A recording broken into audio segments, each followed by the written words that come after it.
हमारी पाकिस्तान टीम भी कमाल है। खेल रही हो तो खबरें होती हैं, लेकिन जब ना खेल रही हो तो उससे ज्यादा खबरें होती हैं।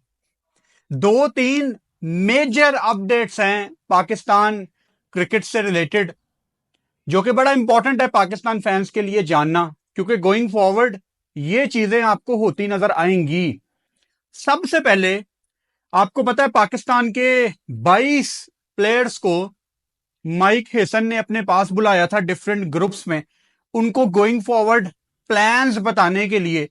और सबसे जो ज्यादा वायरल तस्वीर हुई थी और काफी ज्यादा वीडियोस भी, वो पाकिस्तान के कोच माइक हेसन की बाबर आजम के साथ थी, जहां पे वो बाबर आजम को पावर हिटिंग के बारे में बता रहे हैं। बाबर आजम की हमने डिफरेंट वीडियोस देखी जिसमें वो पावर हिटिंग करते आपको नजर आ रहे थे।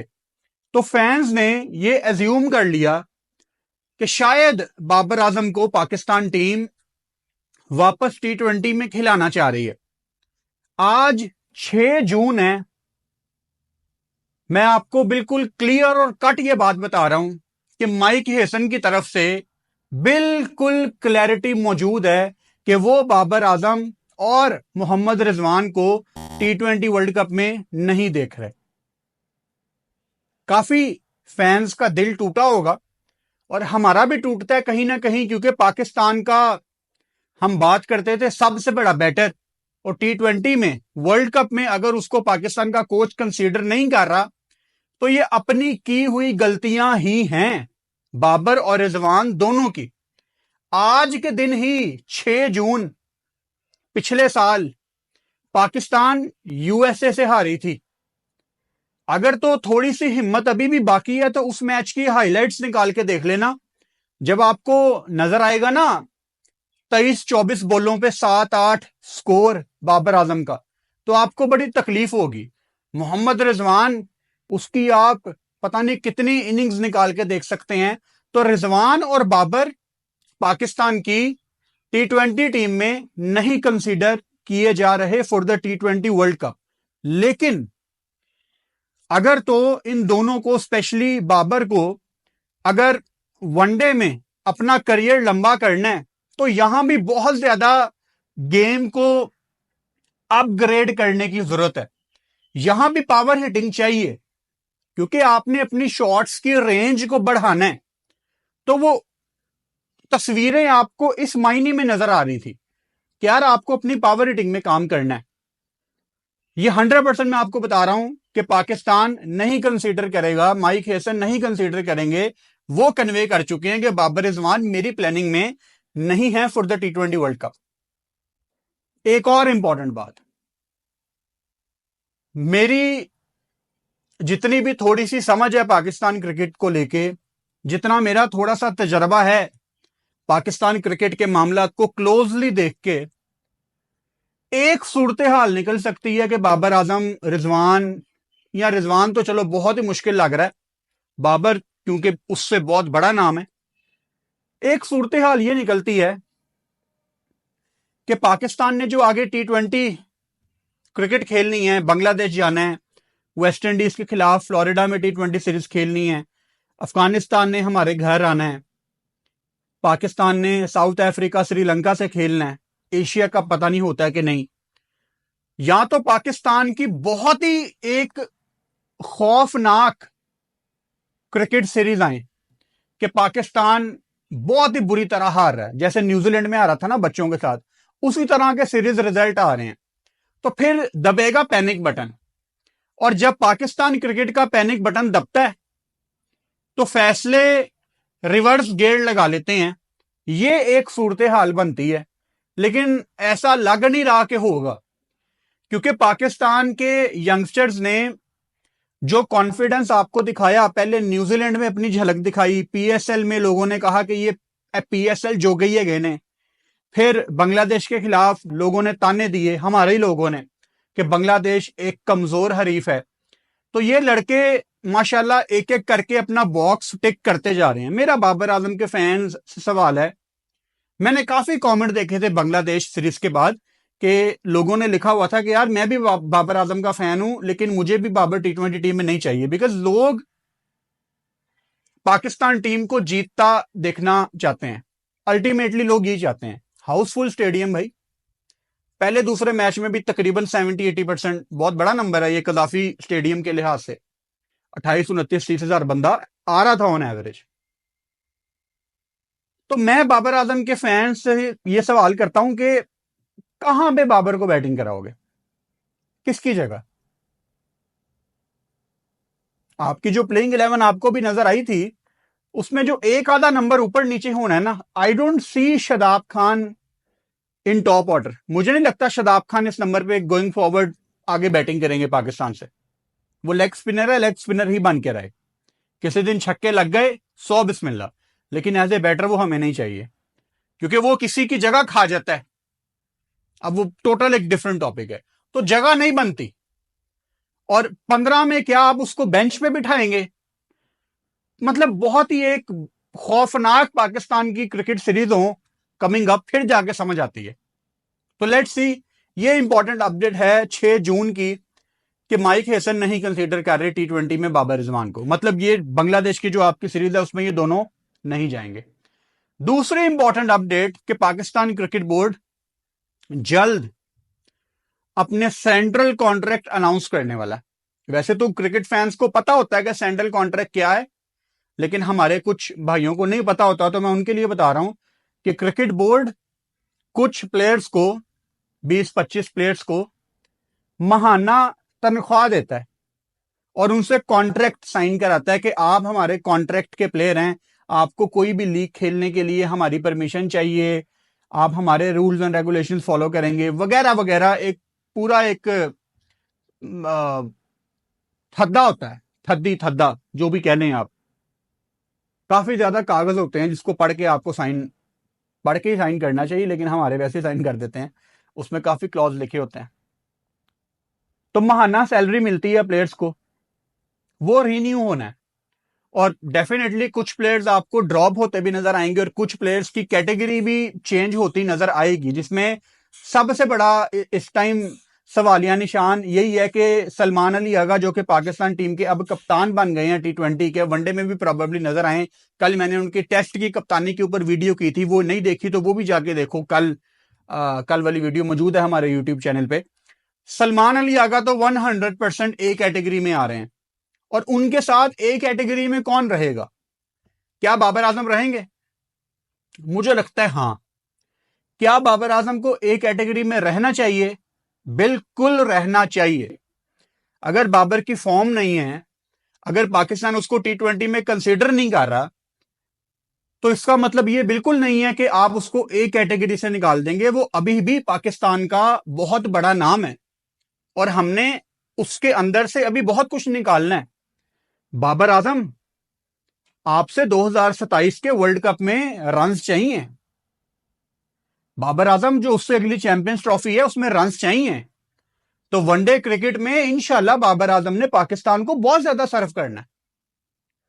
तो वो आपका बड़ा प्लेयर है, ठीक है, T20 उसका फॉर्मेट नहीं है, ये चीज उसको छोटा नहीं कर देती, लेकिन एक्सेप्ट करने की जरूरत है कि हाँ यार, मैं इस स्पेसिफिक फॉर्मेट से बिलोंग नहीं करता। ठीक है, टाइम लगेगा, लेकिन समझ जाएंगे, होप सो बाबर को तो डेफिनेटली ए कैटेगरी में रहना चाहिए। रिजवान, असल में ना बाबर रिजवान का हमेशा नाम इसलिए बहुत ज्यादा लोग लेते हैं, मैं भी लेता हूं, कि इन्होंने इकट्ठे बैटिंग की है तो इनका नाम इकट्ठे आ जाता है।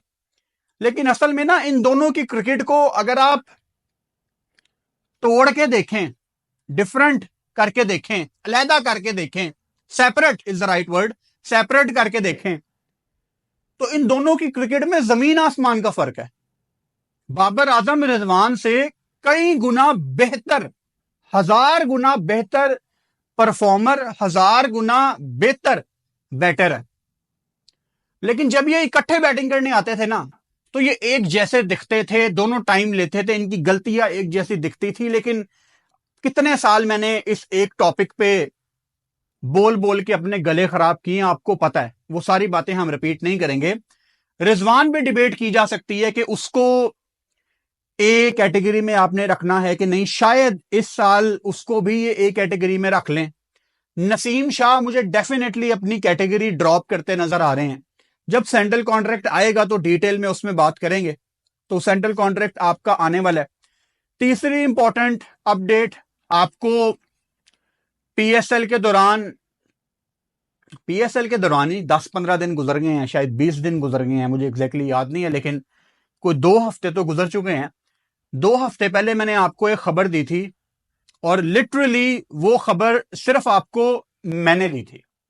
मैंने कभी यहां पे बैठ के किसी न्यूज का क्रेडिट नहीं लिया कि ये खबर मैंने दी थी, लेकिन वो खबर लिटरली मैंने दी थी, क्योंकि जब वो मुझे पता लगी थी ना, तो मैं भी 15-20 मिनट प्रोसेस करता रहूं कि यार ये कैसे हो सकता है। 15-20 दिन पहले आपको खबर दी थी कि सिकंदर बख्त, जो जियो न्यूज पे बैठते हैं, क्रिकेट के सिकंदर बख्त आपके चीफ सेलेक्टर बनने वाले हैं। ये खबर मैंने आपको दी थी। जब मुझे ये खबर पता लगी, मैंने कहा यार ये कैसे हो सकता है। फिर दरमियान में काफी डेवलपमेंट्स हुई। पाकिस्तान क्रिकेट बोर्ड की तरफ से कन्वे किया गया मौजूदा सेलेक्टर्स को कि आपके साथ हम शायद इस स्पेसिफिक चीज में काम नहीं करेंगे। फिर सिफारिशें आई वगैरह वगैरह। अब सुनने में यह आ रहा है कि सिकंदर बख्त को चीफ सेलेक्टर से भी बड़ी पोस्ट पाकिस्तान क्रिकेट बोर्ड देने का सोच रहा है। एक तो आपका चीफ सेलेक्टर होता है ना, ये मोहसिन नकवी की चेयरमैनशिप में आपको नई नई डेजिग्नेशन नजर आ रही हैं। जैसे वहाब रियाज ने डेजिग्नेशन बना के पाकिस्तान टीम के साथ ट्रैवल करना शुरू कर दिया था ना, पता नहीं सीनियर मैनेजर, अल्लाह माफी दे, मैनेजर दे नाल मैनेजर, क्या बात है। बड़ा बेवकूफ बनाते हैं ये लोग। खैर, तो अब चीफ सेलेक्टर के ऊपर एक और बंदा होगा जो ये देखेगा कि टीम सही सिलेक्ट हुई है कि नहीं। वो बंदा सिकंदर बख्त है। ये बातें चल रही हैं, लेकिन सिकंदर बख्त आपकी क्रिकेट में सिलेक्शन में बहुत बड़ी पोस्ट में आ रहे हैं। अब इसका ऐलान पाकिस्तान क्रिकेट बोर्ड कब करता है, शायद ईद की छुट्टियों के बाद करे। लेकिन अगर आपको मैंने 15-20 दिन पहले ये बात बता दी थी, तो मतलब ये तब की बात तय है। और बाद में मुझे जियो न्यूज से 2-3 लोगों का फोन आया, काफी सीनियर लोग हैं, कहते यार हम भी नोट कर रहे थे कि सिक्की सिक्की भाई ना, पता नहीं कोई उनको सिक्की कहता है, कोई क्रिकेट के सिकंदर बख्त, कोई सीकू कहता है, चुन्ना मुन्ना, लोगों ने नाम रखे हुए हैं ना, तो सीकू को हम भी सीकू ही कहते हैं, क्यूट क्यूट नाम है। तो सीकू को जियो के कुछ लोग कहते हैं मुझे फोन पे, यार ये ना चेयरमैन के अगेंस्ट कुछ बोल नहीं रहे बड़े दिनों से, तो शायद आपकी खबर ठीक है। मैं क्या, मैं एम इतनी खबर देती कुछ सोच के ही दी है ना, एम ही नहीं हम लिख देते, एम ही नहीं वीडियो बना देते, प्रॉपर वेरिफिकेशन आती है। मैंने ये न्यूज देने से पहले जहां से मुझे पता लगी, मैंने उस सोर्स को कहा कि भाई तू होश में है ना, कोई रात को कोई हैंगओवर तो नहीं हो गया, मतलब are you in your senses, because ये चीज सेंस नहीं बनाती। फिर मैंने उसको वीडियो कॉल करने की भी कोशिश की कि ये ठीक तो है। फिर जब मुझे यकीन हो गया कि ये होश में है, फिर जाके मैंने खबर दी थी कि सिकंदर बख्त आ रहे हैं। तो ये होगी तीसरी बात। चौथी बात जो कि दिल की बात है, आज के दिन पिछले साल यूएसए ने पाकिस्तान को हराया था। बहुत एक अजीब एक्सपीरियंस था। मैंने इससे पहले कभी ये बात शेयर नहीं की। वो मेरा तीसरा T20 वर्ल्ड कप था ना, 2021, 22, 24, हाँ, वो मेरा तीसरा T20 वर्ल्ड कप था जो मैं वेन्यू में जाके कवर कर रहा था। मतलब मैंने 2021 का वर्ल्ड कप दुबई जाके कवर किया। वैसे तो 2019 का वर्ल्ड कप भी इंग्लैंड जाके कवर किया था, फिर कोविड आ गया उसके बाद। फिर 2021 में T20 वर्ल्ड कप दुबई में, 2022 में ऑस्ट्रेलिया वाला T20 वर्ल्ड कप, फिर 2023 में मौका ही नहीं मिला, और 2024 में अमेरिका वेस्ट इंडीज वाला वर्ल्ड कप वेन्यू जाके कवर किया।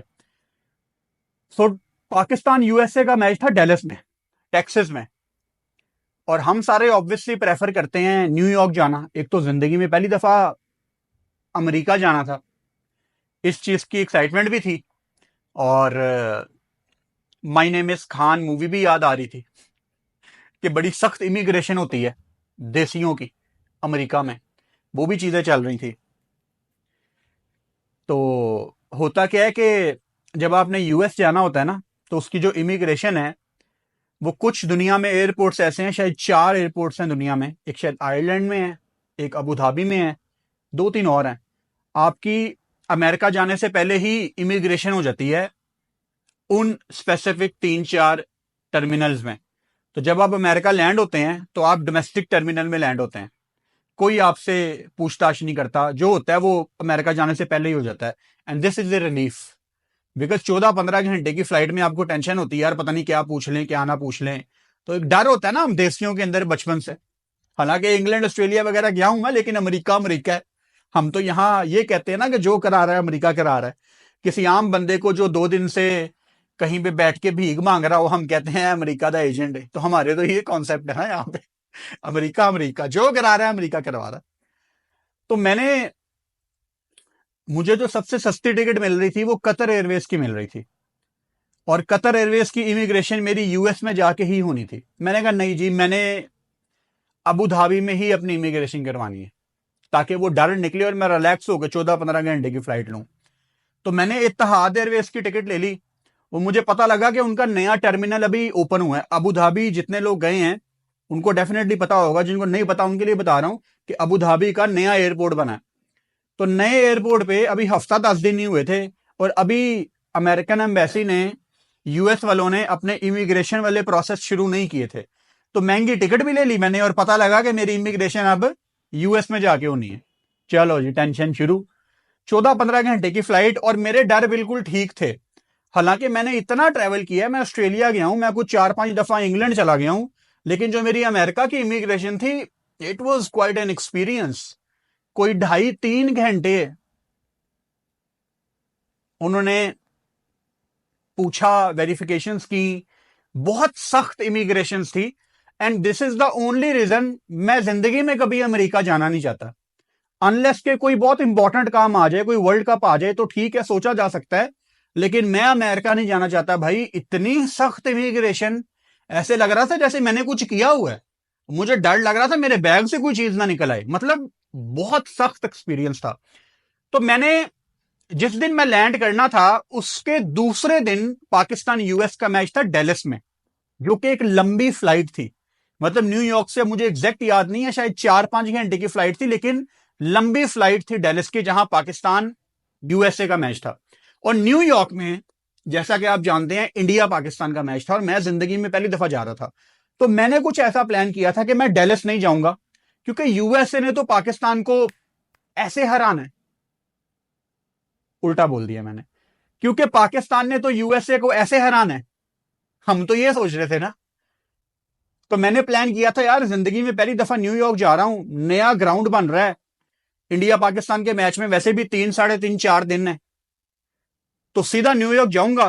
पाकिस्तान यूएसए को मैच हरा के फॉर्मेलिटी पूरी करेगा, तो न्यूयॉर्क में जाके स्टेडियम देखूंगा, टाइम स्क्वायर देखूंगा, रास्ते देखूंगा, मेट्रो का कार्ड बनाऊंगा, अपनी बेस न्यूयॉर्क में बनाऊंगा, और फिर पाकिस्तान टीम के साथ ट्रैवल करना शुरू करूंगा। लेकिन भाई, यूएसए में अभी मुझे 1.5-2 दिन नहीं हुए थे, सुबह अगले दिन यूएसए ने पाकिस्तान को हरा दिया। और जब यूएसए ने पाकिस्तान को हराया आज के दिन पिछले साल, तो यकीन करो अमेरिका भी गंदा गंदा लगना शुरू हो गया था। अल्लाह को हाजिर जान के कह रहा हूं, एक लोकल उबर में मैं बैठा, टैक्सी में, गोरा था अमेरिकन, तो मैंने पाकिस्तान की शर्ट पहनी हुई थी। मेरी वो यूएसए वाली वीडियो आपको याद होगी, मैंने पाकिस्तान की शर्ट पहन के ही वो वीडियो बनाई थी। तो वीडियो वाले दिन ही मैं जा रहा था, मैंने पाकिस्तान की शर्ट पहनी हुई थी, वो गोरा अमेरिकन, जिसका क्रिकेट से कोई ताल्लुक नहीं है। American they don't know about cricket, right. उसने कहा मैंने सुना है यूएसए ने पाकिस्तान को हरा दिया। मैं क्या, हाँ। कहता है कौन से स्पोर्ट्स में, हिसाब लगाओ। उनको ये तक नहीं पता था कौन से स्पोर्ट्स में। मैंने कहा क्रिकेट में। कहता है हम लोग क्रिकेट भी खेलते हैं। ये हाल था। उसके बाद खैर पाकिस्तान इंडिया से जीता हुआ मैच हारा, और T20 वर्ल्ड कप हमारा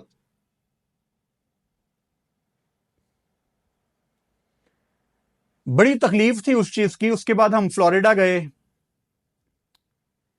बड़ा फीका फीका वर्ल्ड कप हो गया था जब आपकी होम टीम बाहर हो जाए ना। और मेरे लिए it was a very tough call वहां से डिसाइड करना कि मैंने वेस्ट इंडीज जाना है कि नहीं, क्योंकि वेस्ट इंडीज इतना दूर है, इतना दूर है वेस्ट इंडीज, यार न्यूयॉर्क से भी आगे 7 घंटे की फ्लाइट है, इतना दूर है वेस्ट इंडीज। तो वहां आप रोज रोज नहीं जा सकते। तो वो एक आइडियल अपॉर्चुनिटी थी। मैंने एक वीडियो में आपको बताया था ना कि न्यूयॉर्क और वेस्ट इंडीज के दरमियान में फ्लोरिडा है। तो मैं ऑलरेडी फ्लोरिडा में था। तो मैंने कहा यार मैं आधे रास्ते में आया हूं, पाकिस्तान टीम तो बाहर हो गई है, जिंदगी में एक गोल्डन अपॉर्चुनिटी मिली है, मैं वेस्ट इंडीज जा सकता हूं। यहां से 3 साढ़े 3 घंटे की फ्लाइट है। उसके बाद जिंदगी में मेरा नहीं ख्याल कभी मैं वेस्ट इंडीज आऊंगा। पाकिस्तान टीम बाहर हो गई थी, लेकिन दिल पे पत्थर रख के, दिल पे हाथ रख के, खर्चा भी डबल हो गया। हम तो ऑब्वियसली अपनी वीडियो से पैसे कमाते हैं और वही अपने टूर पे लगा देते हैं। तो वेस्ट इंडीज चले गए, एक्साइटमेंट भी हो रही थी थोड़ी सी, यार मैं वेस्ट इंडीज जा रहा हूं। मैंने वो वीडियो में भी बोला था ना, कोलीमोर की सेलिब्रेशन मुझे बचपन में बड़ी पसंद थी। लेकिन पाकिस्तान टीम को वहां जाके बड़ा मिस किया। And West Indies were very expensive यार। वेस्ट इंडीज में तो $100 ऐसे लगता था जैसे मजाक है, क्योंकि वहां ये उबर करीम फूड डिलीवरी एप्स वगैरह नहीं थी बारबेडोस में, और बहुत ही रिमोट एरिया टाइप था। हालांकि बारबेडोस उनका मेन कंट्री है, मेन आइलैंड है। तो बहुत एक्सपेंसिव था, बहुत एक्सपेंसिव था, इतना एक्सपेंसिव था। एक्सपेंसिव मुझे इसलिए याद आ रहा है कि पाकिस्तान टीम ही नहीं थी वहां पे, और हम खर्चा किए जा रहे थे, यार पाकिस्तान टीम नहीं है। रोज का $100 तो मजाक में लगता था।